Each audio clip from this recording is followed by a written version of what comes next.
Well, good morning, everyone, and thank you for coming today. Belated Happy New Year, 2012. Welcome to all of you in person and to our online audience, both in the US and especially in Ethiopia, for joining us for our continuing series, A Changing Ethiopia, here at the US Institute of Peace. And as we might hear later from our speaker, a change in continuity as well in Ethiopia. My name is Ali Verji. I'm a senior advisor to the Africa program here.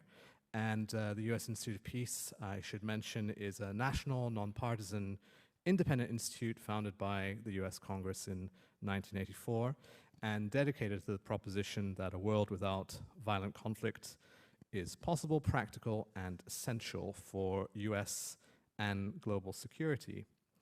And we're delighted to have with us today the author of fresh, hot off the presses book entitled The Puzzle of Ethiopian Politics, our speaker, Dr. Terrence Lyons, who is associate professor of, well, many things at the School of Conflict Analysis and Reconciliation at George Mason University, politics and history and development and so on.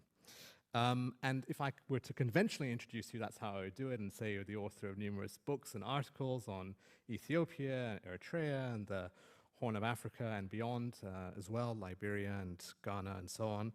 But without making you feel too old, Terrence, I should also say, for the benefit of our audience, that this book is in some ways also a mirror of your professional life over the last 30 years. Since you were first in Ethiopia back in 1986, and when the military regime, the Derg, was still very much in power, and have followed Ethiopia ever since. So this book is for the benefit of our audience, also something which is very much personally connected with your own life and development over the last 3 decades. And if we're to believe all those statistics about Ethiopian demography, then longer than most Ethiopians have been alive today, in fact. So, not to make you feel old, as I say, but just for the relevance of context. I was very young when I first went. So, if we can start perhaps, Terrence, with the central theme of this book, the title of this book, you've entitled it The Puzzle of Ethiopian Politics. What is, for you, the puzzle of Ethiopian politics? I mean, you speak a lot about the contradictions and logics of how the state was ordered and organized, and we'll get to that. But can you explain for us what you see as the central puzzle of Ethiopian politics? Thank you very much for having me, and thanks all of you for coming and starting your week talking about Ethiopia, which is about the best way you can start your week, in fact. And I also want to say one thing about the way that you introduced me, the 30-year story, because I say in the acknowledgments that I feel like I've been having a 30-year conversation about Ethiopia, and this is when I just decided it was finally time to write it down. And I'm not going to name names, but there's a number of people in the audience who've been talking about Ethiopia with me for almost that amount of time. And so I thank all of you, my Ethiopian friends, who I hope are able, at least some of them, to watch it online, because it is a reflection of all of those endless, and to me, endlessly interesting conversations that resulted in this book. The Puzzle of Ethiopian Politics is partly how did a small Marxist insurgent group from the topmost corner of Ethiopia, one of the poorest corners of Ethiopia, transform into one of the strongest political parties in Africa and able to remain in power as the EPRDF from 1991 until today? That's part of my continuity story. And that, to me, there's 2 sides to that puzzle. I suppose the first way I tried to answer that puzzle was to look at the EPRDF as an authoritarian party. This is a party that won the war, that has a hierarchy, discipline, and in that way is an effective political party, as most victorious insurgent groups are, whether it's Uganda, Rwanda, some other insurgent groups. Let me leave it that way. But then the second part of the puzzle is, how did this group from Tigray transform itself into the EPRDF multi-ethnic coalition, bringing in people from all around the country who didn't have that experience of the struggle, didn't have that process of the socialization, the ties from the hierarchical ties, the relationships between the insurgent movement and the people in the countryside. That was true for Tigray, but not at all true for the Konso, not at all true for most Oromo, not at all true for large parts of the Amhara region. And so it became a party of very contradictory units. And so that, to me, is the puzzle, is how that contradiction remained in place from 1991 until either recently or I would argue still. Yeah. So this puzzle, which in what you've just described effectively begins in 1991, still has, of course, historical antecedents before that, that we'll talk about in a moment. But I just want to interrogate this idea of the puzzle a bit further. Does it mean that for the TPLF and the EPRDF, this transformation, as you say, from a very small corner of Ethiopia to something much broader, was that the only way it could have been done? Does a puzzle imply that logic of there's only one way it fits together?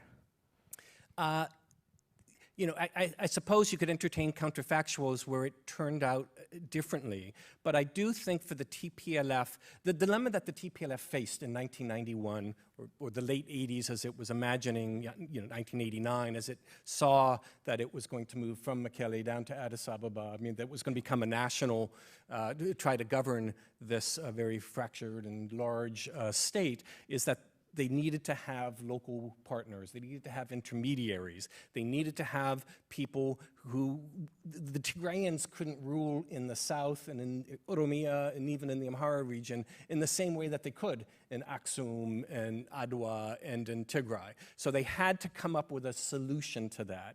Now they chose, I suppose, the solution of ethnofederalism and building on these ethnic wings into a coalition, the EPRDF coalition. And I do think that that was at least a logic that was kind of baked into how the TPLF thought, to go back to the old national question in Ethiopia, the subject of endless debates and conferences. And the alternatives would have been difficult. Yeah. I mean, you describe in the book this is a dramatic change in the national narrative, what the TPLF and the EPRDF brought to Ethiopian politics. And part of that drama, I think, is core to your argument, are the two, as you contrast them, contradictory logics of how the state was ordered and what was pursued. And on the one hand, you have this centralization and top-down level and hierarchical structure. On the other hand, you have this ethnic federal and regional autonomy or ethnic autonomy.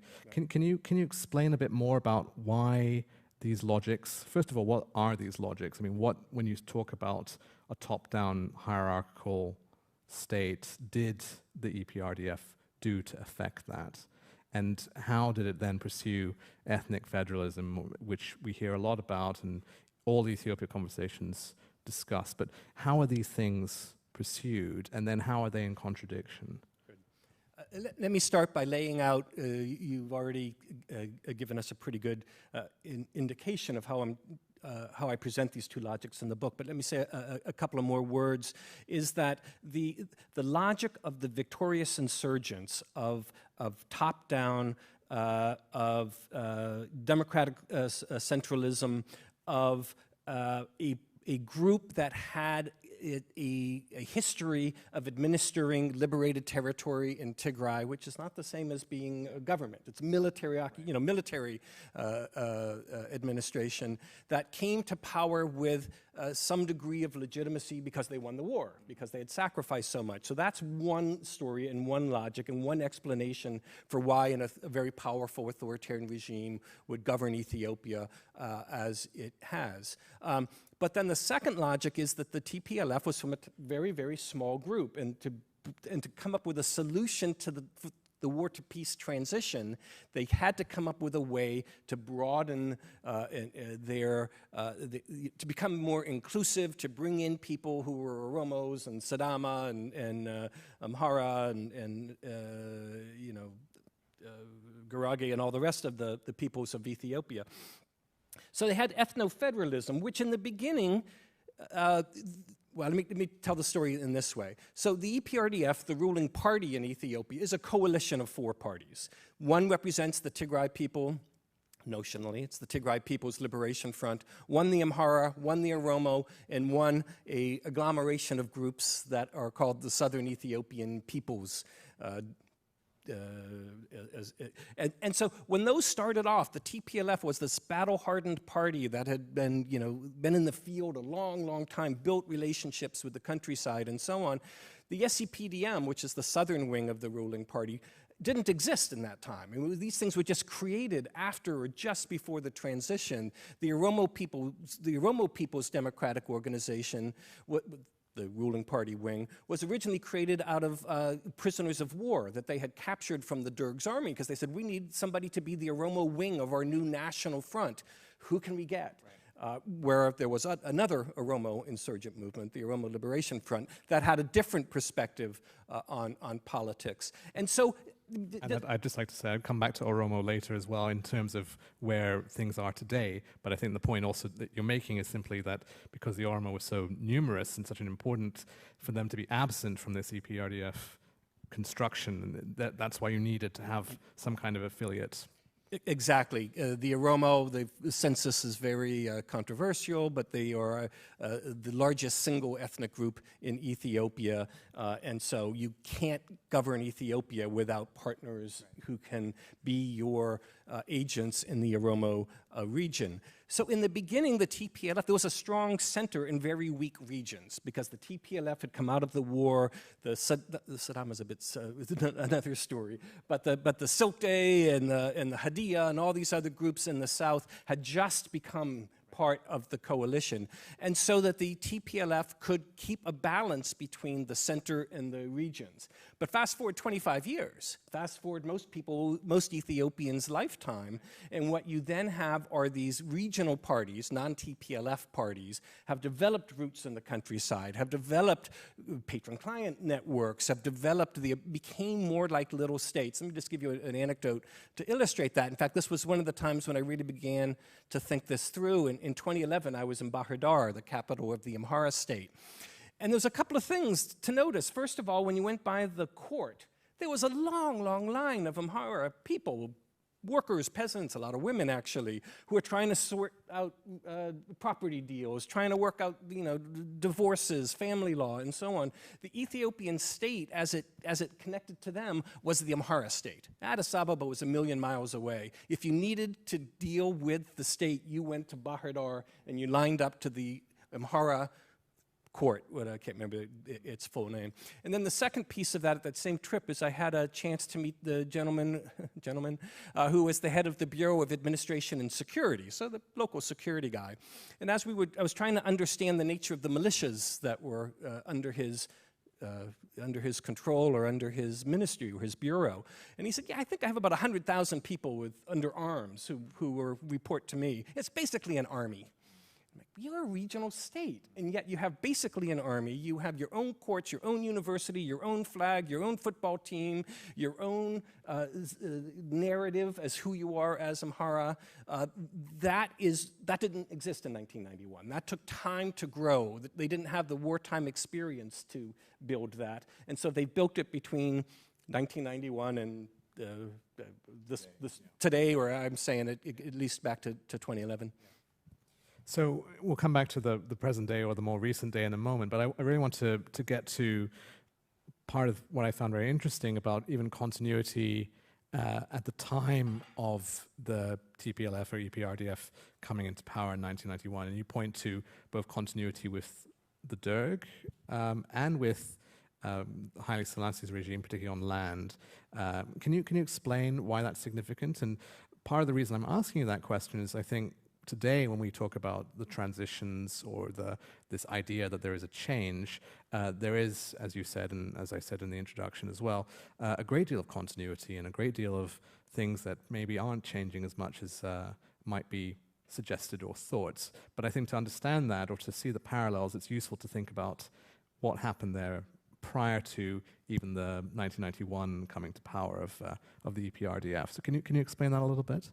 That's a great question that I've never been asked in a policy forum, so I'm very much appreciative of somebody finally asking about the history, because I do think it is so fundamental to understanding contemporary politics in Ethiopia. The first thing to say is that authoritarian, top-down systems of power did not come in with the TPLF. That goes way, way back. Ethiopia is a very hierarchical, patriarchal society in which the Orthodox Church and Haile Selassie, reinforced all of these mechanisms. And so in one sense, the TPLF and the EPRDF are building on very strong historical traditions and political cultures and people's understanding of where power comes from and how does one respond to power.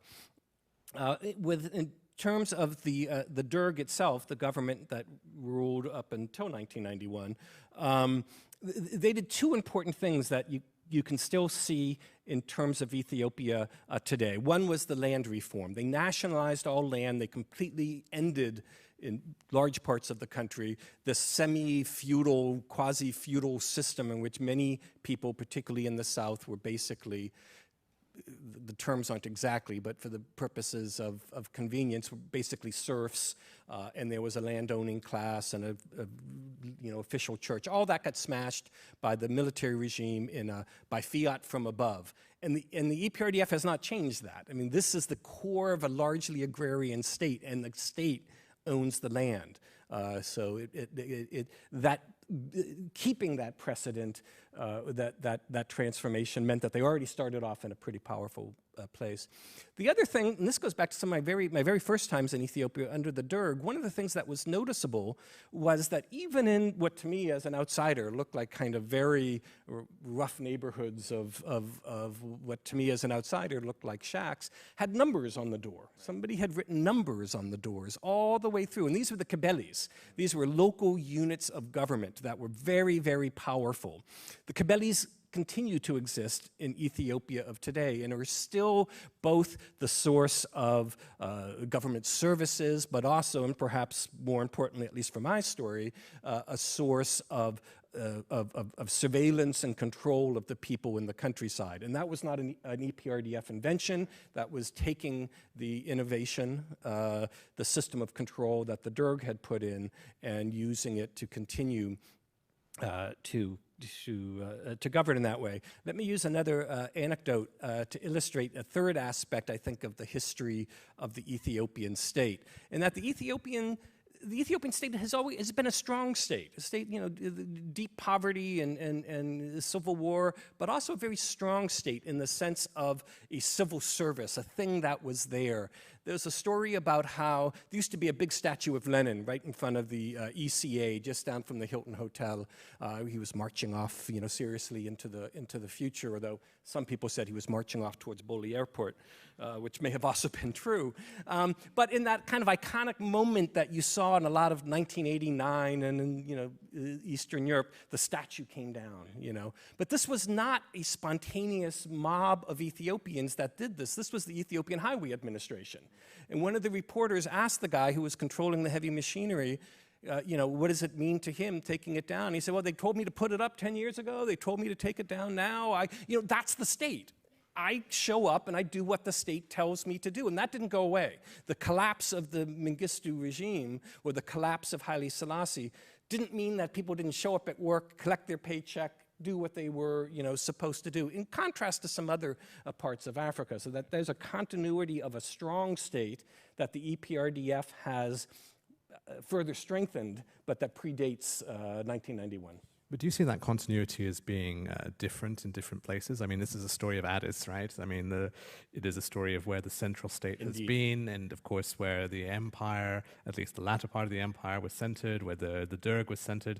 The experience perhaps elsewhere was different. Is that also part of the story, that there are in some ways contradictory logics or different logics depending on which part of Ethiopia or which region you're looking at? Absolutely. I'm trying to see just how much I can do this quickly, but if the first cut, if all you wanted to do was to understand Ethiopia, to see it as a difference between the northern highlands, which tend to be agriculturalist and tend to be Christians, and southern lowlands, which are usually not Amhara-speaking, at least initially, and are often more pastoralist and more Muslim, although more complicated than that as well. And so for the people of the North, the state was something that they recognized. The state was something that gave them some measure of protection. The state was something that had a narrative that included them.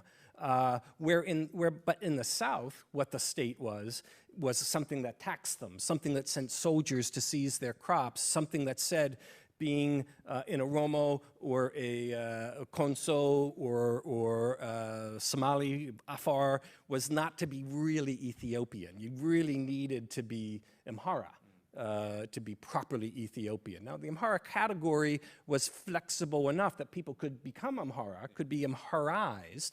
Many Oromos went and they joined the military, they worked their way up through the bureaucracy, they went to the university, they began to dress like an Amhara, they began to speak Amharic, often they became Orthodox Christians, but they always had a different relationship to the state. The Oromo and the other southern peoples' relationship to the state is very, very different than the relationships that many in the North had. But as you've described, the policy that the EPRDF took to this issue of identity in Ethiopia was also a very different one. So yes, of course, you had that centralizing tendency, but you also had this very different model, in Ethiopia at least, of what became known as ethnic federalism or ethno-federalism. And so in terms of how that actually then structured the state, and you pointed out that in the beginning, in '91, the affiliate parties of the EPRDF, other than TPLF, were much, much weaker. So today, or 25 years on, they were much stronger, or at least differently constituted in terms of no longer being just mere fronts, let's say, even if there was also much weakness within them. So this idea of ethnic federalism and how it's been structured and played out over the last 25 years. I mean, part of this brings us back to the original question of the puzzle, right? That out of this, you said that part of what was needed for the TPLF was to build legitimacy and to offer something to other regions, and part of the way it did that was through this approach. Was that successful? I mean, if you were to evaluate how well that achieved their goals, do you think it did so? Did it provide enough of a logic for the state over the last 25 years, or at least until 2011, if we stop there for a moment? In terms of, did it work, there were an awful lot of people, myself included, in the mid-1990s that worried that this wasn't going to work, that this was a mistake from the get-go. It was going to undermine national unity. It was really TPLF under, with these faults. So success to the extent that here they are, 25 years later, even more than almost 30 years later, and here they are. So in that way, a success in terms of an authoritarian resiliency, an authoritarian way to remain in power through a lot of crises, splits within the TPLF, war with Eritrea, all kinds of humanitarian emergencies, a real political crisis after 2005 elections, and so on. It kept coming back. But I do think that need to say about how did this ethno-federalism, how did the people in Ethiopia respond to that? In my view, I might be challenged by others who were on the ground when I wasn't, in much of southern Ethiopia, what's called the SNNPR, Southern Nations, Nationalities, and Peoples region, there were people who felt alienated from the state, who all of a sudden had their own zone, if not region, all of a sudden could use their own language in schools and in courts. All of a sudden, their high school graduates were able to get positions in the bureaucracy that they never could before. And so for many people in the South, ethno-federalism meant that finally they could have they could behave in this way. They could become part of the state in ways that they hadn't before.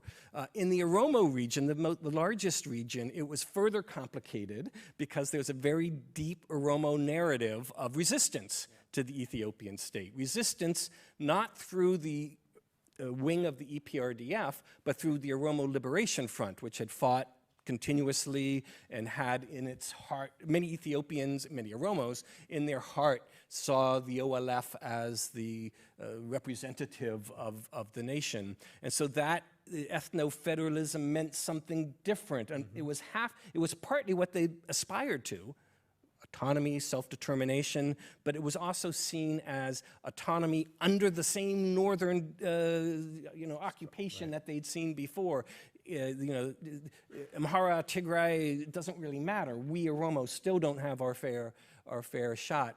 And then in the Amhara region, a much more complicated relationship to ethno-federalism, because I alluded to this briefly. The Amhara as an identity category overlaps with Ethiopia as an identity category. And so it was hard for the Amhara regional officials to separate that. The Amhara opposition party similarly had a problem. Are we the All Amhara People's Organization, or are we the All Ethiopian Unity Party? And lots of very difficult to work that out. It's an interesting story when we get up to 2018 and 2019. But so ethno-federalism, as you set up my prior question, ethno-federalism had different meanings for different places. Yeah. So I guess that's... Yeah, I mean, you've got a good quote from Mellis, which I think is insightful on this subject in the book. And he was often insightful. Yeah, that's, we tried a feudal monarchy and a repressive dictator couldn't hold Ethiopia together, and now we're trying another way. And that implies, at least to me, a degree of experimentism, that we're trying another way, maybe we'll see what happens. Obviously he believed in it and has, argued that very forcefully. But as you just said, if you are an Amhara, then you wouldn't necessarily see the historic Ethiopian state as not holding Ethiopia together, right? Indeed. You would say that it had. If you were from Tigray, you would see it very differently. So to some extent, though, this is a question of how mutable this ethnic identity is, if you can be absorbed into the center or not. So why do you think it really became such a fervent project for the EPRDF and the TPLF? Was it simply, as you said, they're searching for a logic where they needed to gain that legitimacy, and this is something that could be extended to the regions? Obviously, there was an ideological fervor amongst at least some of the members of the core party. I mean, it does seem like an experiment, if you use that term, which would be very difficult to control. I mean, maybe not for years to come, but it would seem like, where does it end? And especially, I think you described the original definition of ethnicity that the EPRDF used as a very primordial one, a very essentialist, basic one. So, given what you know about the thinking of the party at the time and its intellectual leadership and so on, I mean, was it more than an experiment? I mean, did they see that there could be different manifestations of it? I mean, it's obviously difficult to fully address what they foresaw, but I'm just curious how you, given the legacy of how the Ethiopian state had been structured for centuries before, this dramatic change is more than just dramatic. It's such a fundamental reordering of the way the state had been constituted. The experiment comes out of a couple of different strains. There is an ideological strain. The student movement had long debates about what they called then the national question and how the revolution was going to play out, often debates that seem quite obscure today, but people were killing each other over these debates in the mid-1970s.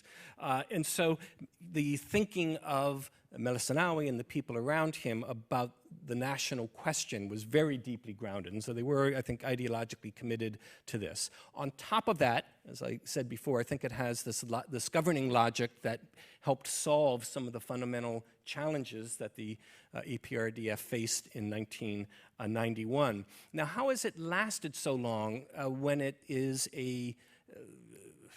maybe not the most obvious way to structure a state as complicated as Ethiopia? What I would say is that in part, that's solved or answered by they created political facts on the ground that created political institutions and political interests to perpetuate the system that was first put down there. Let me mention a couple. The first thing they did is they created a new map of Ethiopia. They created new regions. They got rid of the old regions and they created new ones. So there was a region of Oromia, where the Oromo used to live in, I don't know, it's in the book, but 6, 7, 8 different regional states. They created a Tigray, which did have its own history, actually, but an Amhara region where many of the people didn't see themselves as Amhara. They created a southern region where most people they didn't have a southern identity. Their identities were much more localized and much more parochial. But then, you know, as the years go by and political parties begin to mobilize, they mobilize on those boundaries. If you're an Oromo politician, you don't campaign in the Amhara region or in the Garage region or in the, you know, any of the other regions, because that is the political world that this system has created for you. If you're an ambitious bureaucrat and you start off in the Wurda, which is lower than the regional state, you start off as a Wurda dealing with agriculture. Your aspiration is often to get to Bahardar or to Hawassa. It's your bureaucratic life is very linked to the regional state that you're in. And so therefore the elite has interest in keeping this going. To go back, let's just say imaginary, to the map before the 1980s map would mean that a whole class of politically powerful, bureaucratically high-level people would have their jobs at risk right then. And so you create these facts on the ground that then perpetuate themselves. I say in the book, Ethiopia had local elections in 1992, within a year of taking over power, that I had the privilege of observing. And after that, because that election really early on set in place that ethnic map, set in place those ethnic parties, and those facts on the ground then continue to this day. That once those are put in place, it's very, very difficult to change them. I mean, one other thing that maybe going to get you more contemporary than you want to it right now, but one of the problems of that, we talked about the primordial nature of identity, but it also ties people to their place. If you were in Oromo, you should be living in Oromia. But this is a country that's rapidly urbanizing. This is a country that is building up an industrial base. This is a country where people are getting better educated. They have increased access to social media. And so to say you were born in Oromia, you are Oromo, you will vote for the Oromo party, you know, isn't the way people are living their lives anymore. They often are trying to get a job someplace else. They're often moving for school or marrying somebody who's used to be on their identity card, listed a different ethnicity on their identity card. I mean, I was going to ask you about the 92 elections, that you, for that reason, for centralizing and sort of consolidating this model. Of course, those elections were followed by votes in 95, 2000, 2005, 2010, 2015. With the exception of 2005, I mean, as you also point out in the book, given the way, for example, that the parliamentary constituencies are structured, that to win a majority in the parliament out of the 547 seats, which are all ethnically constituted seats, you need to also play that ethnic game, right? I mean, it's the facts on the ground, or I think is also, as Lovis Allen has called it, ethnic entrepreneurship, you know, that people have used this, and in some ways that's what you're saying with the parties, that they've also evolved and done that. I suppose the question then becomes, why was 2005 these elections where there was contestation, there was violence, there was a degree of openness? It's still, according to various people, unclear what exactly happened in terms of the results. The observers were very concerned about what occurred. Why was that election different, one, and what is the legacy of that for today? I mean, the 95, 2000, every other election has basically been pretty uncompetitive. Yes. There is one exception there. There's a lot of talk about coming elections. We'll get to that a bit later, I think. But just for the purposes of setting the stage, why was that one different? I say one thing about the other elections, because I think it helps us understand better both 2005 and what might happen in 2020, is that they were non-competitive, but they were very important for the EPRDF. Right. They were important for the EPRDF both as demonstrations of their power, as a way to sort out who was going to get promoted, who was going to be sidelined, who you're going to bring into the center, who you were going to, we know this guy's not, man or woman is not, is either corrupt or a bad administrator. We're not going to let him or her come to the center and be an MP as she or he wishes. And this is the way that we as a party are going to sort out some party business. So the 100% 2015 election, for example, was not about selecting the next government. That was never on the table, but it was a way for the EPRDF to say, don't you even think about challenging us. There is no other way but our way. And we have complete control, and that was important for the EPRDF. 2005 was different. I'll give a bit of the narrative and then my not maybe quite satisfactory answer as to why I think it happened. In 2005, there was an opportunity for the opposition to mobilize. They very quickly mobilized. Two opposition coalitions that didn't really exist in January 2005, competed in most of the major populated areas, campaigned widely, had access to the media, televised debates, mass speeches. They had a huge rally, rather, in Mescala Square in very dramatic fashion.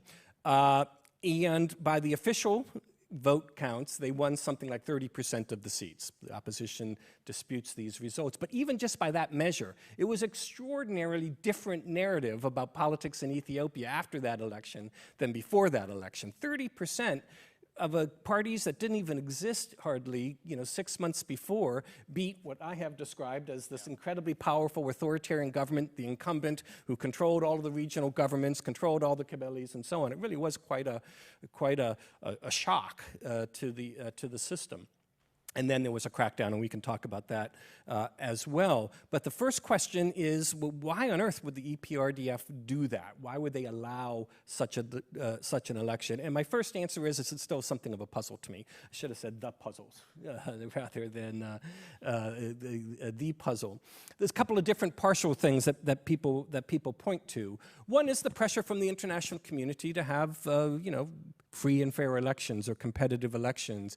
Many people tell the story and they say, well, the international community put pressure on the EPRDF to hold elections, and so they held elections in order to please the international community. I'm not really persuaded by that. I'm not sure the international community cares all that much, frankly, as we saw in 2010 and 2015 and 2000. The international community has other interests that Trump interest in democracy and elections in Ethiopia. The other way of thinking about it is to go back into the history of the party. The TPLF, this core of the party, split in 2001, a really serious split. I think the Central Committee split like 12 against 11 or 13 against 14. It was really right down the middle, a very near thing. And so this was the first election after that. And so this was an election that perhaps the leadership said, look, if we have a more competitive election, that will help us get past that existential threat that we went through in 2001 and be able to say that, look, we were competitive. That, I think, probably has some merit. The third thing I would point to is I think the EPRDF was honestly surprised. I was honestly surprised. If you ever ask me to make predictions, ask me what I predicted in 2005. Because Ethiopia is an extraordinarily rural state, 85% at that time rural. And I think the conventional wisdom, I think this is what I thought, is that, well, okay, the opposition is going to do well in Addis and maybe in Bahir Dar or Dir Dawa, a couple of other cities. But in the countryside, it's still sewn up. The EPRDF still has its machinery, its cadres, its resources in the countryside in ways that nobody else even comes close to. And if you think, as I normally do, that strong political parties typically win elections, then the EPRDF had reasons to expect that this election would not threaten it in the way that it did. So I guess that's my answer. So, I mean, how do you explain then, we have, as you said, a very strong party which has demonstrated fragility, right, both in 2005, more recently, and yet, as you've pointed out, this is a party that originated with a very cohesive organizational structure with this shared legacy of fighting the conflict, of everything it had achieved over the preceding years to both consolidate its power, its control of the state, and so on. What explains that fragility then? I mean, what is it simply the rebalancing, as you say, of the other constituent members of the coalition, of the EPRDF, that they got stronger, and therefore, even if the lead party was still quite strong, it was not as much, the gap was not as significant between its strength and the next 2, 3, 4 in the coalition? Or do you see other explanations for why, despite all of these advantages of incumbency, of resources, etc., the party has demonstrated that it is fundamentally fragile? I think that the party recognized its fragility in 2005, and the aftermath of 2005 demonstrates what they thought they needed to do in order to overcome that fragility. I think in 2005, again, it's in the book, they had something like 700,000 party members. Yeah. They very quickly moved up to 8 million members. So they went on a massive recruitment. This is the EPRDF as a whole. This is the EPRDF as a whole. They went on a massive recruitment. They realized that they did not have the control of the countryside that they thought. They needed to recruit people. They made the links between the party and the state much closer, and so you needed to be on the right side of the party in order to get access to fertilizer and get your kids into higher education and all kinds of other things, and so in that way they strengthened the party in response to 2005. So my best explanation, and I'm not, as I say, I'm not sure I fully get this. I get the question, but I don't get the answer to it. Is that they thought they were stronger than they were. They thought that they were not going to be challenged in the way that they were, because afterwards they immediately changed very significant things and made themselves. They were not going to have that problem again in 2010. They were not going to have that problem again in 2015. And they shattered civil society, and they kept the opposition in court and in jail and forced them abroad and so on and so forth, made it made it virtually impossible for 2005 to be repeated. Right. But then what explains the fragility of the party more recently than 2005, 2016? As you said, just pointed out, elections were also held in 2015, basically another 100% election, or 100% minus one seat, I think it was. So what then explains how, again, the party became or demonstrated that it was so fragile? I mean, what are your explanations for that?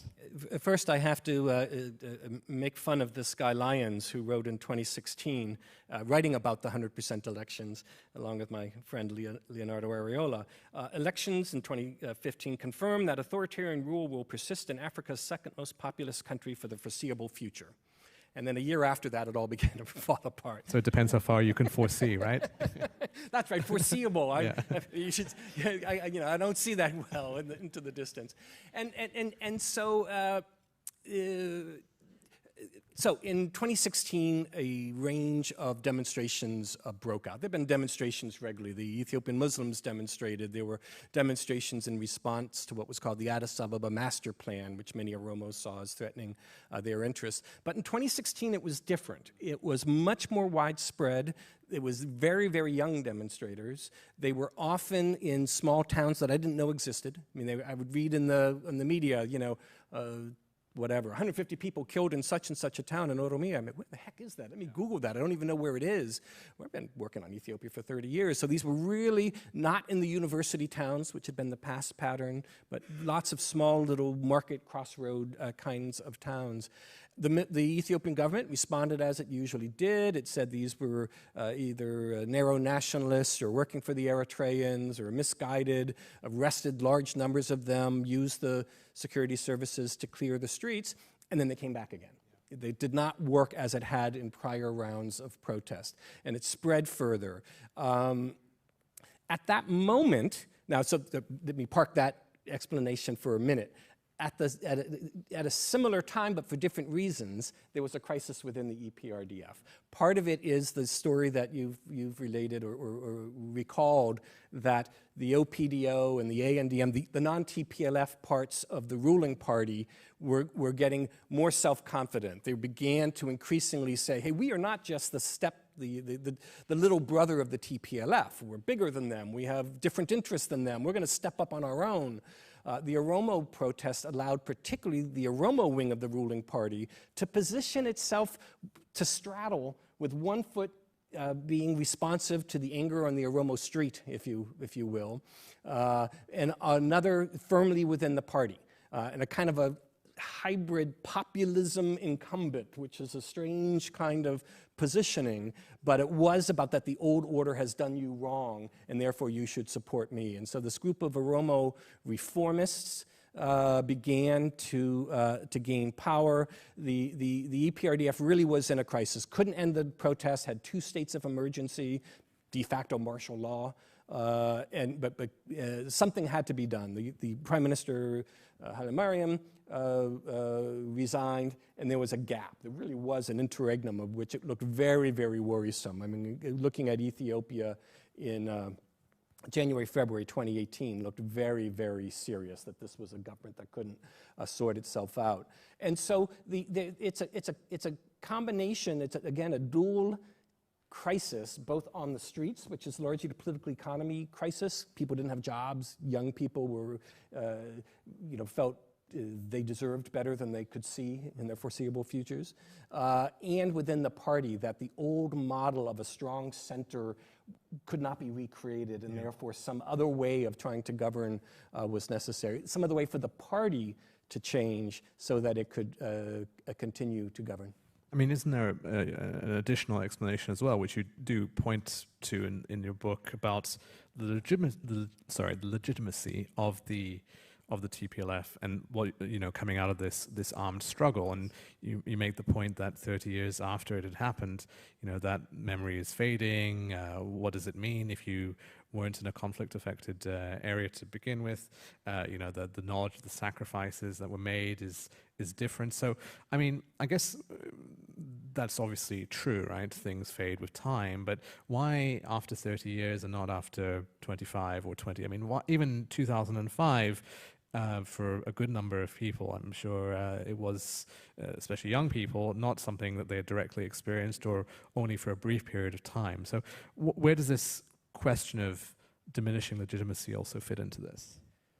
So the story of 1991 was a long time ago, and not only do sort of rank and file Ethiopians no longer remember it, the ANDM, for example, the Amhara wing of the party, began to retell the story of their origins, began to talk about not how they, under the TPLF's leadership became part of the EPRDF, but hey, we struggled too. We have a history that's not a TPLF history, and began to emphasize that, particularly on the anniversaries of the founding of the ANDM. It was an ANDM story, the Amhara party story.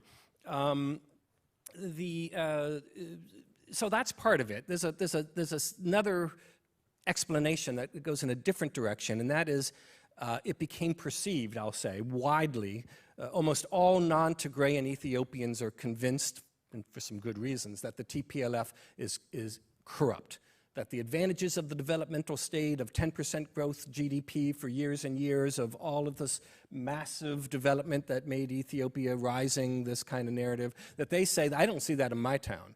That must have all gone up to Tigray. So there was a perception that not only did they not have the legitimacy from having won the war, what have you done for me lately, but also that we are further being sort of a relative deprivation story. It's even worse because those guys are stealing what is legitimately mine. And this came up particularly on questions of land leases, for example. As development began to go into the Oromo region, for example, Oromo farmers would be compelled to give their land to investors who were going to set up floriculture or all kinds of other things, roads and schools and all kinds of other things. And they'd be paid, 1,000 birr, and the land would be leased out for 100,000 birr. And not surprisingly, the farmers said, that doesn't seem fair. And large agro-industrial interests that were part of the development plan, part of why Ethiopia had this story of Ethiopia rising. But if you look down like in the South Omo, where the sugar plantations were, just huge numbers of people were displaced, traditional, dry land pastures were seized, the ability to do, what do you call it, flood, after the floods you plant along the river banks. The livelihoods in the South Omo were really shattered in order to allow commercial sugar. Without any compensation, without even any real compensation. And so people were, the very development that, the good news was the EPRDF was able to have this development story, and it's real. I mean, there's roads, there's regional universities, there's health clinics, but at the same time, that very success led to a kind of a relative deprivation story of, but the Tigray got twice as much as we get. And in that way, it built up grievances rather than providing the services did not provide legitimacy as the EPRDF thought. And I think I would probably think. There was more that, they gave us a university, but they have a better one. They're getting more money. Their hospital is better than our hospital. They're getting rich. You go into Addis and there's big glass office buildings that are the EPRDF or TPLF-owned endowment fund has built up banks and insurance companies and hotels and so on, and people asking where'd that money come from. I won't get into that, the longer story. There's a METEC as well. METEC was this military engineering technology that was deeply involved in the sugar and also in the Grand Ethiopian Renaissance Dam. And as we now, at least is alleged now in court, huge amount of money was disappearing into that. But I think that in the bigger picture, what you've described is in some sense, you could add it as another contradiction to this explanation of the state, that on the one hand you have constitutionally, legally, this federal autonomy at a certain level, but when it comes to the fiscal dimension, the economic dimension, what you've just described in terms of investment and distribution and who gets what, a very different kind of model. I mean, the developmental state, which you also talk about in the book, in some sense requires a degree of centralization and central control. So how does that reconcile with this move towards group rights and group identities and what you've offered as the explanation for how the EPRDF was able to maintain control or consolidate its control?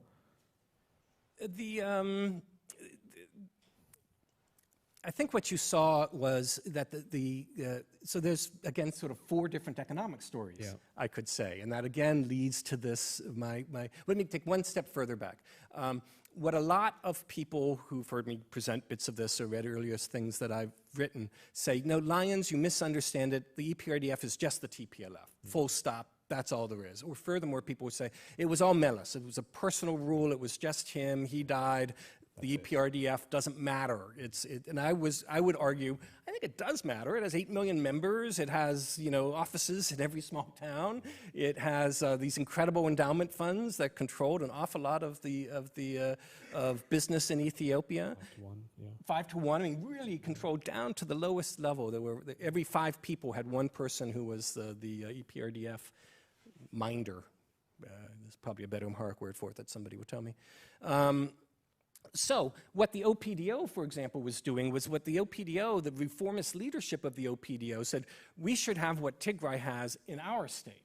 So we need to find a way to get those investments. We need to find a way so that we, the OPDO, become the partners of international investment, become the owners of, investments, of manufacturing, and so on and so forth. So it wasn't it was trying to catch up with the TPLF rather than moving in a different direction. So you see, for example, some of the struggles in Hawassa and the Sidama area of the southern region is because of a large industrial zone, an industrial park that was put down there. Who's going to control it? Who's going to control the dams? Who's going to control the sugar? Who's going to control these different things? And so the party elites the southern parties, the Amhara parties, were involved in an awful lot of this economic business. They were usually the local partners. But as I said before, the perception, and I think for reasons, this perception was there for a reason, people regarded the TPLF as overwhelmingly getting more than its fair share. This story has popped in my head twice, so I might as well tell it. I was talking with somebody who's actually a diaspora guy who was very, very articulating the idea, it's all going to the TPLF, it's all going to Tigray, it's all going to Tigray. And this was early on in the 90s. And I said, well, but Tigray is actually really poor. It was really destroyed by the war. And so, he said, oh, they have this airport there. They got a brand new airport. And I said, well, I was there like a month ago, and it's a dirt strip. He said, they put dirt on it so you couldn't see it. That's how tricky they are. Like, really? So you get these kinds of stories that the TPLF was everywhere. Right. When in fact there were always plenty of OPDO and ANDM and other groups that were involved in this developmental state business, a lot of it with big money being distributed on the basis of a political logic. Let me put it that way. So in that sense, there was a limit to how decentralized or how much autonomy there is at a regional level, or perhaps more accurately at a sub-regional, whether we talk about the Warda or the zone or the Kabele. Yep. Would that be a fair way to think about it? Because part of the challenge, I think, is you still have this idea and argument that a decentralized model or an ethnically federal model makes sense for Ethiopia, or people who say, well, it's there now and it's been built on, and so as much as you might say it's got its flaws and its difficulties, it's here to stay.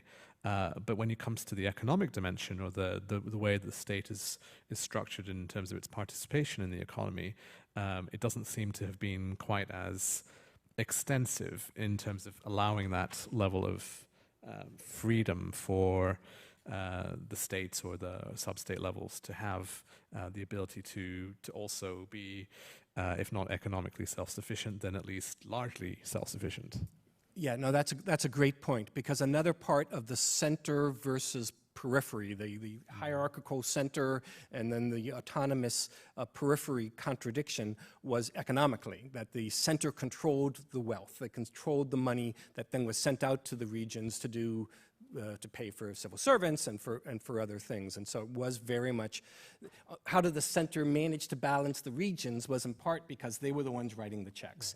The regions had the ability to tax, but there was nothing really to tax. Huge percentage of the money came in a direct transfer from the federal government. It's changed a little bit, but it's still largely the same. And so, and the developmental state had this centralizing logic. So even as the EPRDF as a party began to be more decentralized in terms of fiscal centralization and in terms of the developmental state deciding that the dam is going to go here and the road is going to go there and we're going to fix this railroad before we give you a road, that was still all done very, very centralized. I mean, this kind of brings us to the present day, or close to the present day. And as we were talking before we started, you said that the original idea for the book was to end with the state of emergency that was imposed after the protests began a couple of years ago. Obviously, there's been more to it since then, and without giving too many spoilers to the audience, we do carry on past the state of emergency, and not quite to the present day, but certainly to, let's say, the contemporary period after Prime Minister Abiy Ahmed became leader of Ethiopia, and the initial period of his premiership, let's say. And to be fair, of course, nobody can predict exactly what will happen. But what I wanted to ask you was, if we start with that sort of period after the protests began, and contrast that with what you said about this idea, you have these young people coming in who either don't have jobs or don't have sufficient jobs, or they may have some opportunity, but it doesn't match what their university education has offered them, or as the examples you've just given, well, we've got something, but Tigray's got something better, and whether that's true or not, that perception existing in some quarters.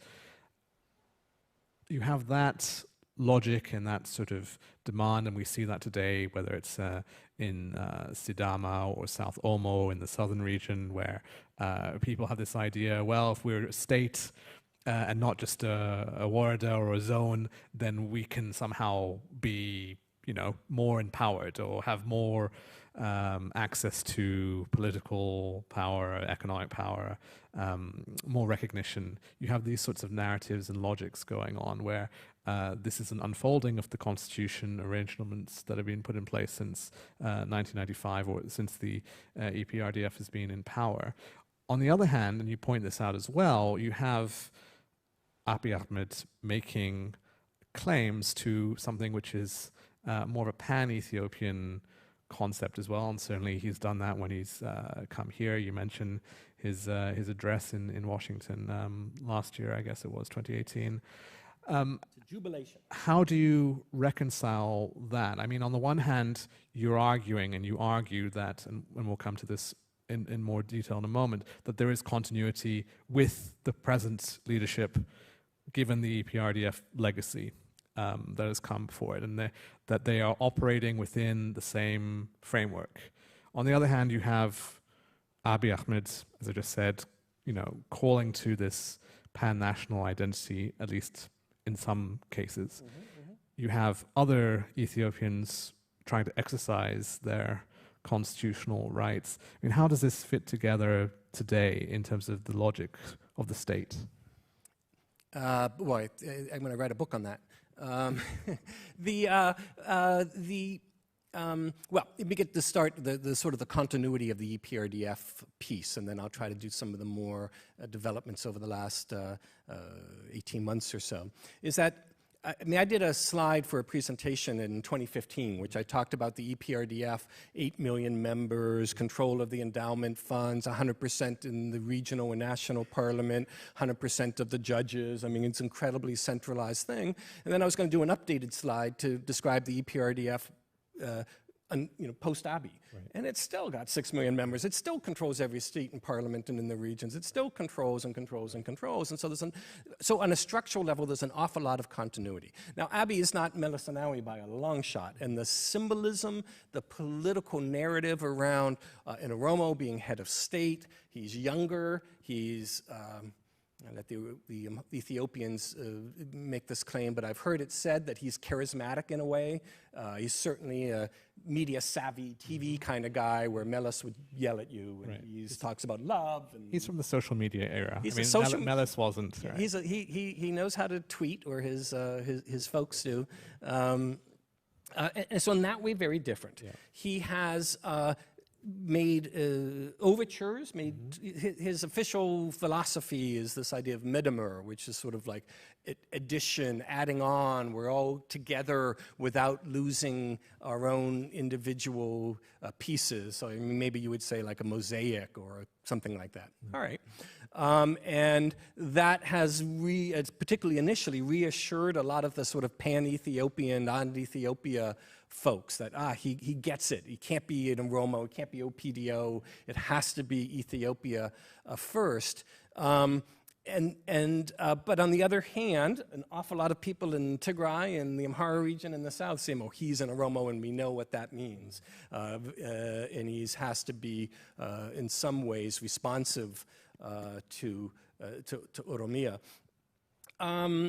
The question, in the midst of this transition from an authoritarian system to where we are now, the state as a source of security, the state as a source of stability, the state where security forces did what the state told it to do has retracted. And so there's an awful lot of security services now who aren't operating on behalf of the state. It's not quite the right way to put it, but they're much weaker. It's harder for the state to control things. They're less assertive. There's the people from Addis, if Abiy wanted to go to certain places, his security people would say, you don't want to go down there. Right. Where that never, Meles went wherever the heck he wanted to go, whenever he wanted to go. And so in that way, it's different. There's also more non-state actors, some of whom maybe have weapons, maybe don't, maybe they're bandits, maybe they're criminals, maybe they're people who are score settling. So there's an awful lot of violence. There's some 3 million people displaced, maybe slightly down now, but at its worst. 3 million people displaced in Ethiopia, which even for a country of 110 million people is a lot of people. Yeah. And so this transition has led to a breakdown in security, which if you studied the Soviet Union or Yugoslavia or lots of other places, not too big of a surprise that that would happen in this type of a transition. And you also have a process of ethnic outbidding. So when you have these ethnically defined states in a moment of uncertainty, the parties have gone back to first principles, which is to claim that you're a better Amhara than the other guy, or to claim that you're a better Sidama than the other guy.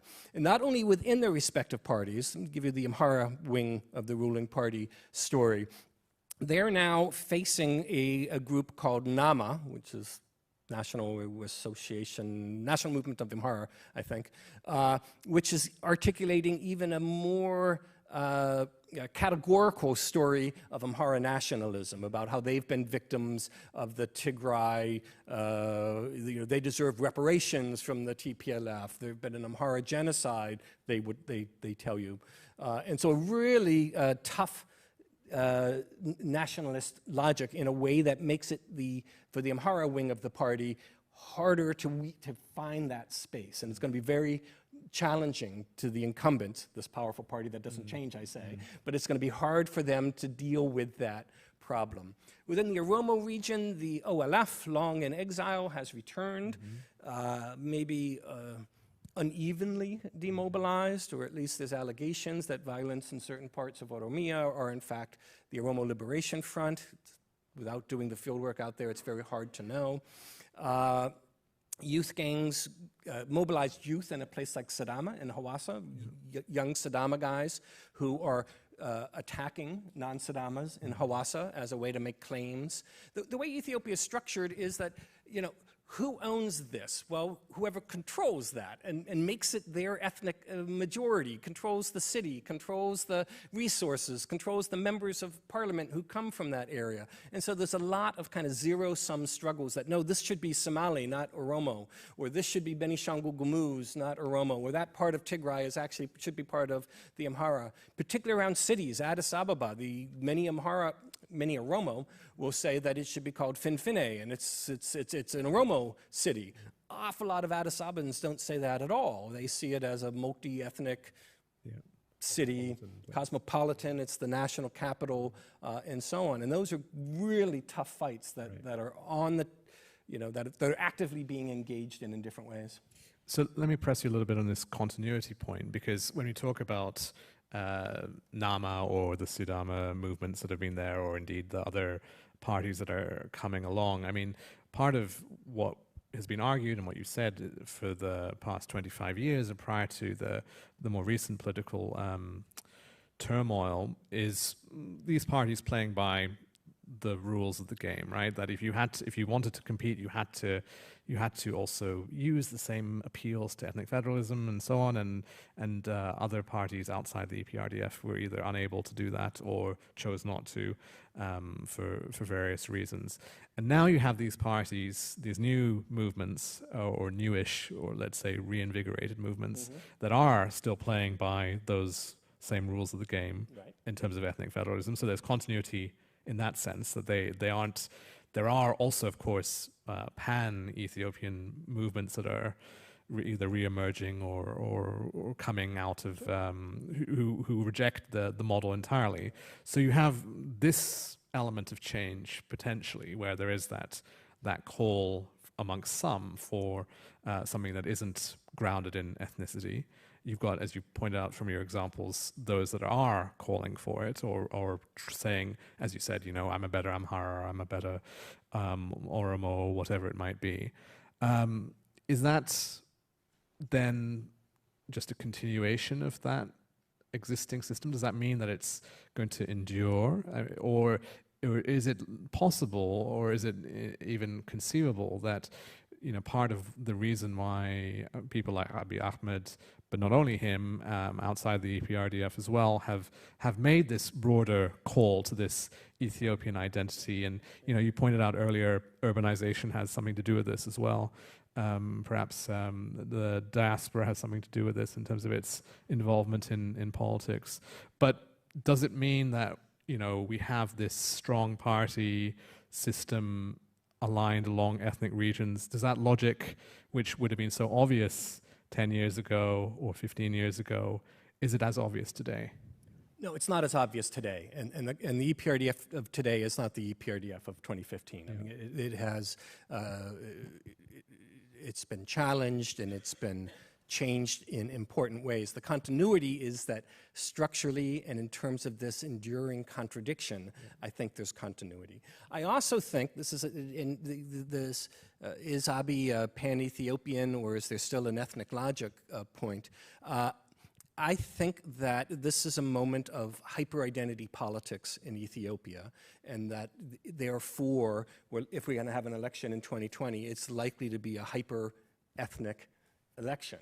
And I don't think, my guess, I mean, I don't predict the future particularly well, but that in that context, the EPRDF is best situated to do well. Now, it's going to have trouble with Nama in the Amhara region. The OLF has claims to the Oromo nationalism that are, very old and well respected, but then they have to face, so far as I can tell, the OLF does not have the political machine on the ground that the Oromo wing of the ruling party has. And so, Wurda to Wurda, Kabeli to Kabeli, there's, Oromo ruling party guys, and the OLF isn't organized that way. It just came back from Eritrea. It has some kind of a military capacity, but not a mass mobilizing capacity. And it's, I think I alluded to this before, is that my starting point is that strong parties win elections, and that the EPRDF is orders of magnitude stronger than any other party in Ethiopia and any likely coalition of parties in Ethiopia. Because Nama is not going to make an alliance with the OLF, or at least it would be a very difficult alliance, because one is so ultra-Amhara and doesn't see the Oromo as a reasonable category of mobilization, for example. And so a pan-Ethiopian alliance that can get what's half of 548, that can get 270-some seats, seems unlikely to me. Now, could they get 40% of the seats? Oh, I think that's, that's possible. So that's my argument. I'll give you a different argument that somebody made to me the other day, and they looked back to 2005 and said, well, as you know, from 2005 is that parties can come in very suddenly and do quite well. People are surprised. There's an emotional aspect to politics. There's an identity dimension of politics. And it could be that these non-EPRDF parties, do extremely well in this election. And I said, well, I think that my explanation is probably going to be a 60% chance of coming true, and yours is maybe a 40% chance of coming through. So it's not impossible. I mean, but so therefore the question is, well, what would you look for? And what I would look for is what comes out of the Sidama referendum. If that leads to a complete hyper nationalist, process, let's leave it at that, in the South. Watch to see what happens to Nama in the Amhara region. If it really becomes able, because Nama is more organized in the countryside than the OLF. There's lots of Nama in smallish towns in the Amhara region. To see how they will be able to gather votes as well. Because the more I saw that, the more I'd say, oops, I must be wrong, and I will add another chapter to the second edition of the book. Because I don't know, who knows? And when we talk about Sidama, the referendum, that's November, but there's also, of course, the possible second referendum in the southern region as well. So, and who knows where that... well, that will go as well, but I suppose we have these barometers of referenda to observe as they keep coming.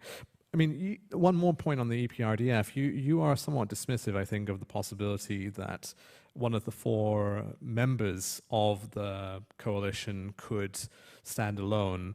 I don't know if I can't recall if you consider the possibility that it's more than one that leaves. As you already pointed out, the EPRDF is a different kind of thing, while at the same time, as you also say, the structural power has perhaps shifted from the TPLF to the ODP.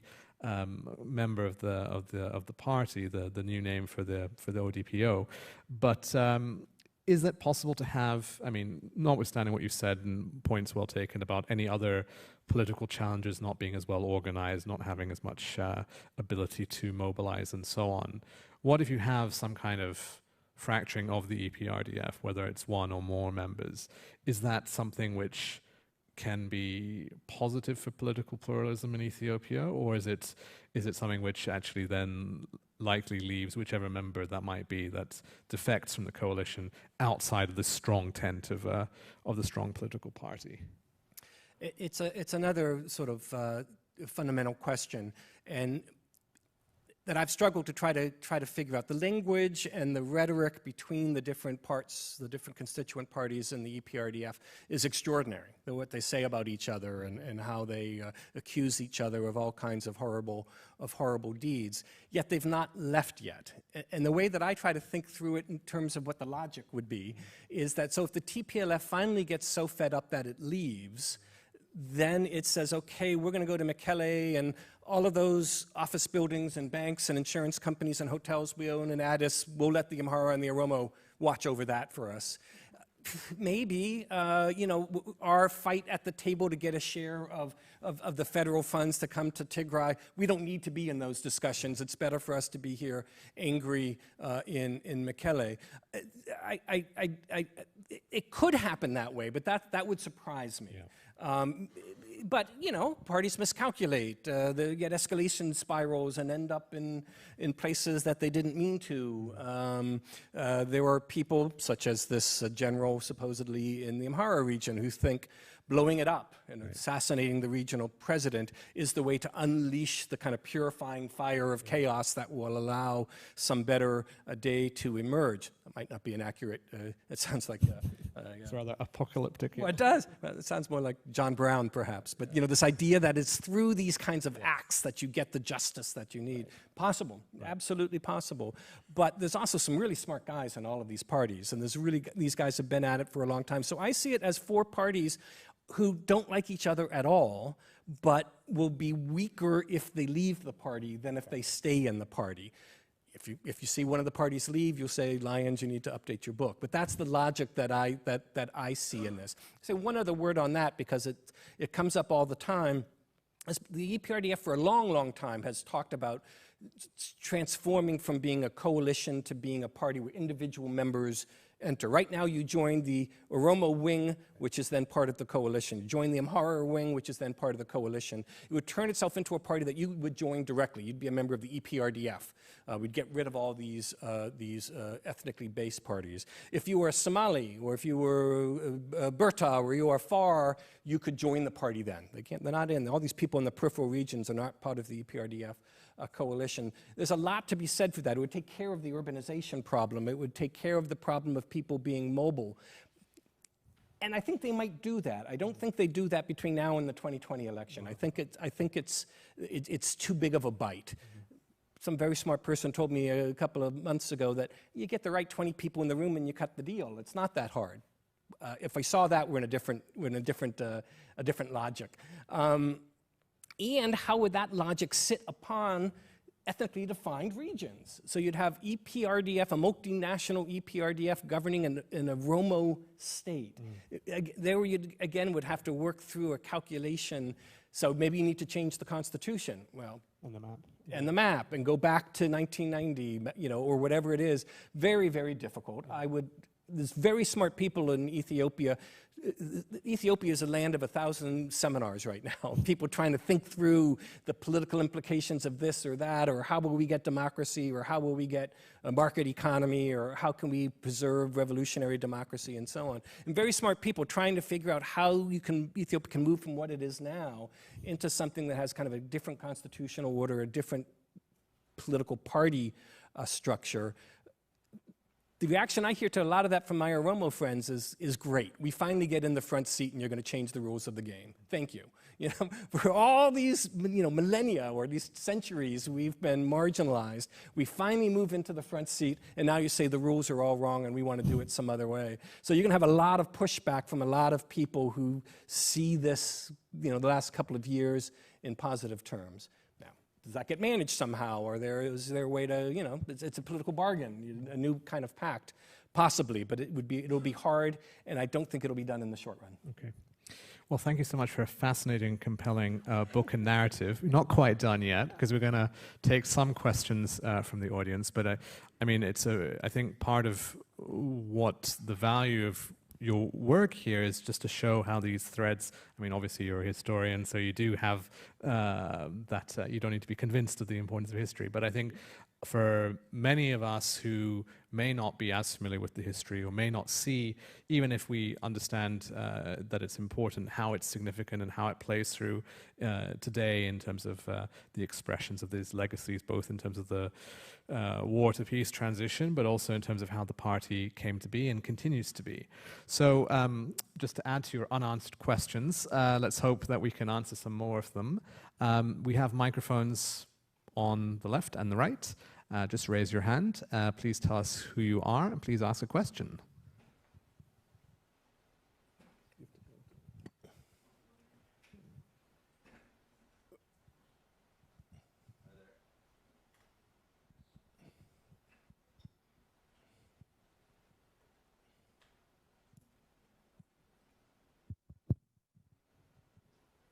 Hi, Zach. Is that working? Yeah. Zach Verton from Brookings. Congrats, Terrence, on the new book. It's great to hear about it. Two questions. One is related to the continuity and change discussion you've been having. I asked you this in April, I think, but I wonder if your opinion has changed. Given that need to straddle continuity and change, how does Abiy present himself in this election? What is the narrative to sort of straddle that? You started on that conversation already. But secondly, with regard to U.S.-Ethiopian relations, or relations with the West more broadly, it seemed particularly interesting that a pretty significant chunk of the U.S. foreign policy establishment had ties to the old guard, and ties to the old guard for a very long time. And thus, a lot of the narratives, I think, coming out of Ethiopia in the first year post-Abiy, very often reflected that view, right? Reflected the view of the guys that were now out of power and were remarkably ill-informed about what was actually going on. I wonder if you just comment, if you've experienced that, or your comment on the kind of changing of external-facing narratives. Okay. Thanks, Zach. We'll take two more if there are. Yes, gentleman there. Thank you. APRDF's a beautifully resourced party financially, not just with the endowments, but also because of its enormous membership. If they're paying dues of $1 a year, they've got $8 million right away. Actually, they're paying dues much more than that. How will that play out in the 2020 election? The impact of money and who has it and who doesn't, how that will play out. Who controls the allocation of those resources? Is it at the regional party level? Is it at the executive committee of the overall EPRDF? And would you expect that Ethiopia's neighbors will also have some money in this election, or certainly they will have some horses that they want to bet on? So just curious about external interest in the upcoming election. All right, thank you. Anyone on this side of the room wants to ask a question? Not that that's a short list of questions, but just in case there is someone else there. Okay, the lady there, please.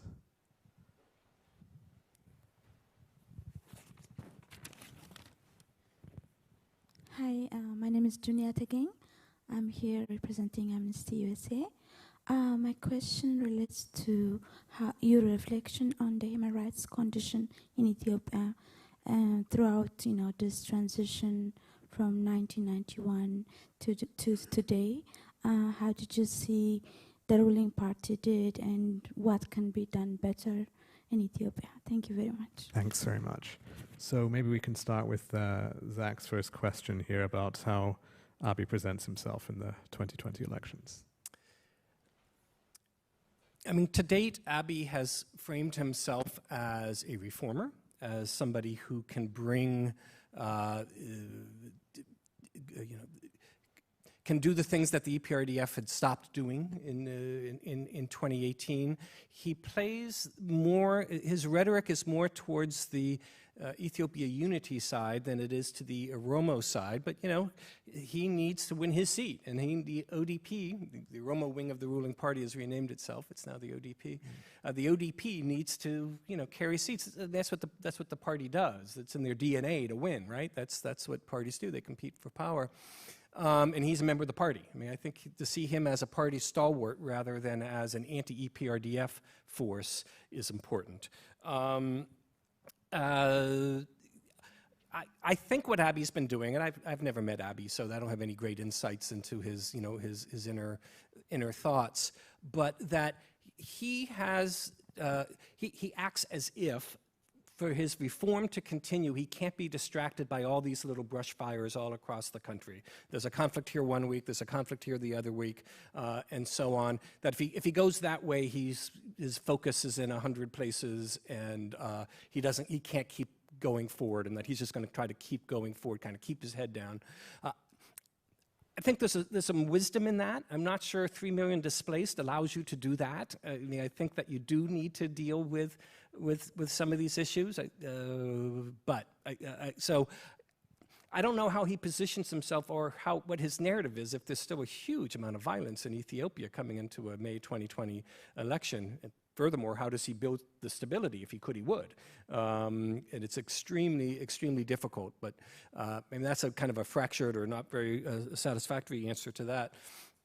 In terms of the international community's relationship with Ethiopia, I think a lot of people breathed a huge sigh of relief in between January 2018 and April 2018, when it looked like in January, this thing is going off the cliff. Maybe it's already too late to turn it around, to when Abiy came in and has this sort of charismatic love fest. Abiy mania breaks out. People compare him to, well, various people, not all of them from this world, some from the spiritual world. In other words, some people say he must be the elect of God, not to be too obscure. Now, you are indeed correct that there's a lot of people who had deep relationships with the old order. There's no doubt about that. But what I would say, it's kind of in the opposite direction of that, is what worries me about U.S. policy, in particular towards Ethiopia, is how personalized it gets, how quickly. That the U.S. wants to support Abiy, which I think is a very dangerous way to frame any relationship, rather than the Ethiopian people wish to work with, the U.S. people wish to work with the Ethiopian people to bring democracy and development. I think that's a big problem, and the U.S. government also has a tendency to equate access with influence. Well, I can get in to see Abiy whenever I want to, so I'm influential in this town. That happened with Melis as well. I could get to see him, and so therefore I'm doing it right, when I think that's deeply, deeply problematic. But the donors, I know this from the election sphere about preparing for 2020 elections, that the donors are all in to support the elections. They're bringing in lots and lots of money, the Europeans, the Americans, to the UNDP, to various US-based groups like NDI, IRI, IFIS, and so on, because the Plan B is a big worry. Let me switch to the second question from my friend Jerry Jones, who I think might have started that 30-year conversation with Jerry many, many, many years ago. And some of it actually at USIP in the old days, where it used to be by DuPont Circle. The EPRDF is a very wealthy party, and that, again, is part of the continuity. They ain't giving up that money. It's still there. Nobody else has money like that, although Nama is not poor. Nama's getting resources. I don't have any idea why, but they have offices and people who are staffing those offices in the countryside of the Amhara region. The membership dues, I believe, stay in the 4 regional parties. What is also organized in the 4 regional parties are the endowment funds. Each of the 4 parties has an endowment fund. But the Tigray Endowment Fund effort is orders of magnitude bigger. It's been around longer. It's had the advantages of being having the opportunity to make some very good investments, often linked to the need to have government support for trade and access to credit and things like that. And so in that way, while the party is wealthy, it's not evenly wealthy. So that might play out in 2020. Figuring out the neighbors is difficult. I mean, you always hear from certain circles in Ethiopia that the Eritreans are behind one thing or another, and the Eritreans will be doing something to support one side or another in the coming elections. They might, but I'm not sure how much oomph they have. I mean, what their resource base or ability to shape these things actually is. Of larger concern would probably be Gulf money. There's a lot of money from the Gulf. You've been involved in some of these other projects here at USIP. Awful lot of Gulf money going to all across the Horn for all kinds of different reasons. And would, if UAE, well, if what we saw in Somalia, where the UAE and the Qatar division ended up with funding different political tendencies or streams, if that were to play out in Ethiopia, it would be extremely problematic. I don't see evidence of that. I think if the money has come in, it's to support the state. If it was perceived as Muslims coming in to shape Ethiopia's political future, that would be a very big deal. The Orthodox Christians see themselves under siege, and they can point to things on why they feel that way. And so that would be a concern. On the human rights conditions, Ethiopia had a really very bad record on human rights up until recently. A lot of political prisoners, a lot of people were arrested. Abiy himself talks about torture in the prisons, how they mistreated so many people for so many years. And so I think there's been a sea change on that. The political prisoners have been released. They've trying to reinvigorate the human rights, is it the council or commission? The commission with Daniel Bekele, who's a very reputable guy, under-resourced and so on and so forth, has a huge lift. But I think they are trying that. Ethiopia remains, the Ethiopian justice sector, very under-resourced. The prisons are terrible, and so on. So there's a long, long way to go.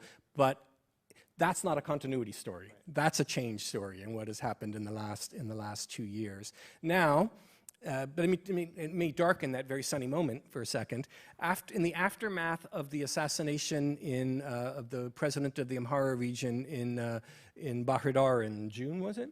The government used the anti-terrorism proclamation to arrest people, bad old days. They declared basically a state of emergency, the bad old days. They turned off the internet and they arrested like 1,200 people overnight.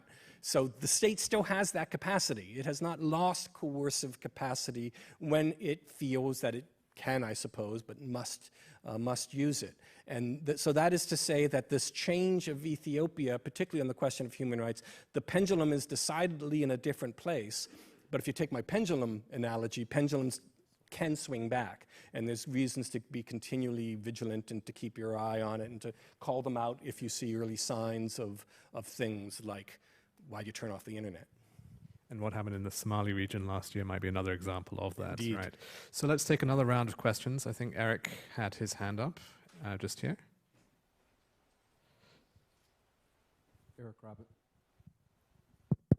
Eric Robinson, National Endowment for Democracy.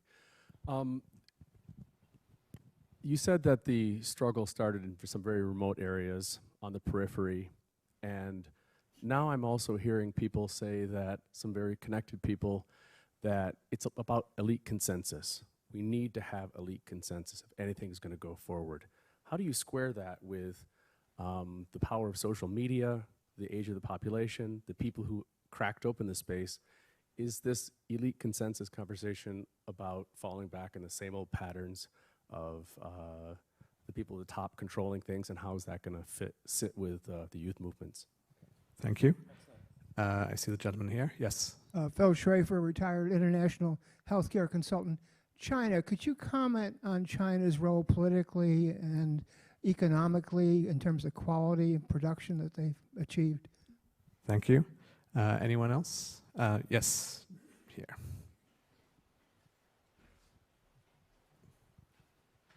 I'm Hank Cohen. I have a question about the TPLF and the economics. I believe at the beginning, TPLF companies were created, trucking, fertilizer, and that sort of thing, and they were getting government contracts. Does that system still exist? Okay, thanks. And was there anyone else over here? Did I see a hand? Yes.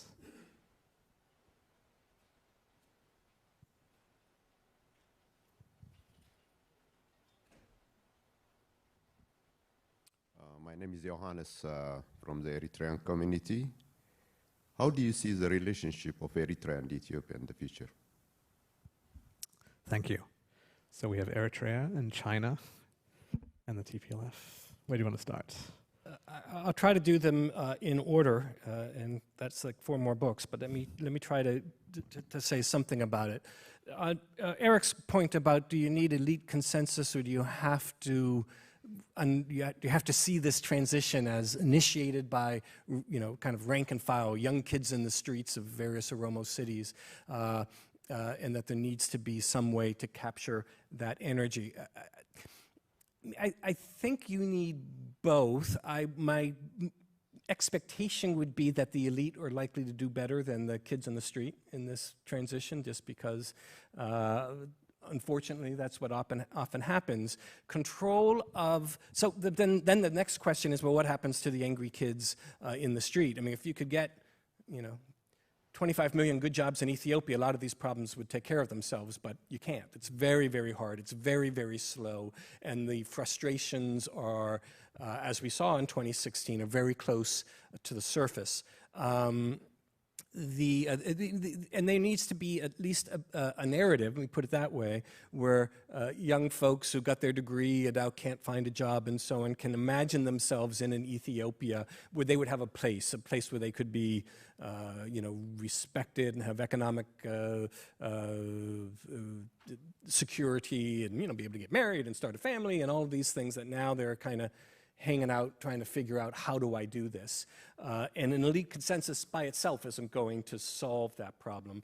The 2016 demonstrations, in my view, came out of a very particular political economy of joblessness and lack of hope about the future that has not changed. That remains the same. There was a lot of kind of giddy optimism at the beginning of Abiy because it was such a fresh approach, but that's worn out, and well, at least it's fading, and so the possibility that there be instability again is very real.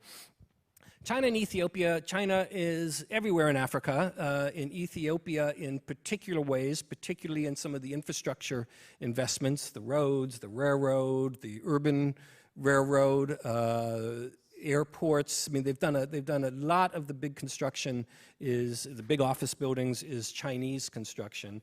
There were those who follow macroeconomics more closely than I who were worried about the debt burden of Ethiopia, that they've borrowed too much and it's not clear where the rise of productivity is going to come to pay back these debts.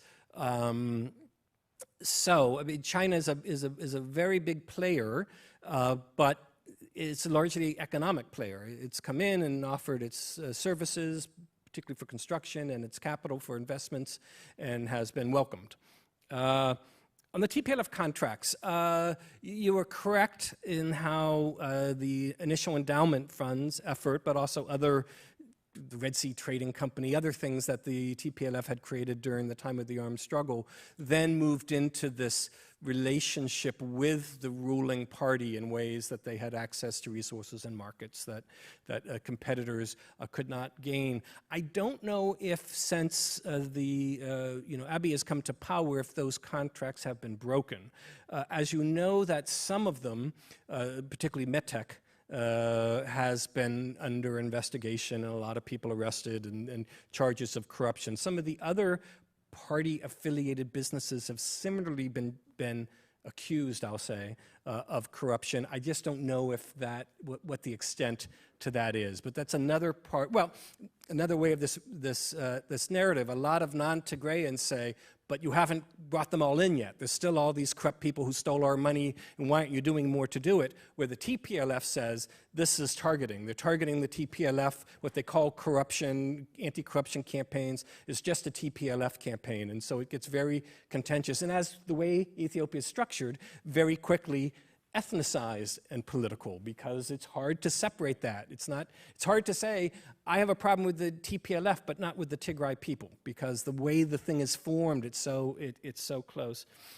Eritrea, Ethiopia. Again, I was surprised in my predictive abilities to have expected a normalization of relations between Ethiopia and Eritrea as the Prime Minister Abiy built a bridge of love, as he called it, to connect with Ethiopia, to connect with Eritrea in a very, very dramatic way, in a very emotional way. A lot of people could go back and see their families. The border was open for a time, and that was all encouraging. That was all, looking hopeful. More recently, the nuts and bolts of how are you going to establish trade relations, what's going to be the currency exchange, who's going to give visas to whom, and so on, seemingly have stalled the process, which isn't too surprising, but it's also worrying that if it gets locked in this pattern of using kind of technical problems, as we know from 1998, those technical problems are often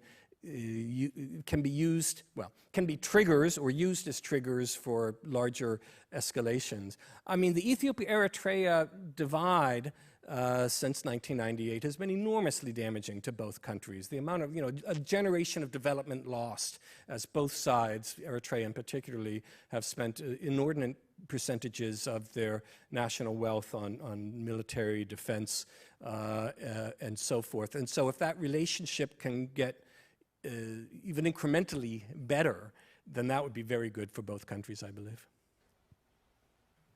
Well, thank you, Terrence Lyons, for coming to talk to us about your book and for reflecting on both the past and the present and ruminating a little bit on the future of where Ethiopia may be headed.